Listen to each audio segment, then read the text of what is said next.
Hey all, ఎలా ఉన్నారు అందరూ? ఈరోజైతే మేము బ్రేక్ఫాస్ట్కి నట్స్ విత్ బనానా స్మూతీ అయితే తాగాము. తర్వాత నేను పన్నీర్ బటర్ మసాలా చేశాను. ముందుగా దానికి కావాల్సినవన్నీ నేను ఫ్రై చేసి పెట్టుకున్నాను. అది చల్లారాక గ్రైండ్ చేసుకోవాలి. ఇప్పుడైతే ఇంకా స్ట్రాబెర్రీ స్మాష్ చేసి పెట్టుకున్నాను. తర్వాత మాక్టైల్కి కావాలి. ఇంకా ఈరోజు వెజ్ పలావ్ చేస్తున్నాను. ఐటమ్స్ తక్కువైనా పిల్లల్ని పెట్టుకొని చేయడం చాలా కష్టం. తర్వాత చీజ్ కేక్ పెట్టాం కదా నిన్న ఫ్రీజర్లో, అదైతే ఇలా వచ్చింది.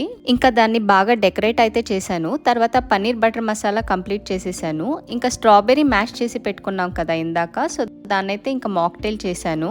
ఇంకా కర్డ్ రైస్ రైతా అయితే చేసి పెట్టుకున్నాను. ఇంకా పన్నీర్ బటర్ మసాలాకి నేను పరోటా అయితే చేశాను.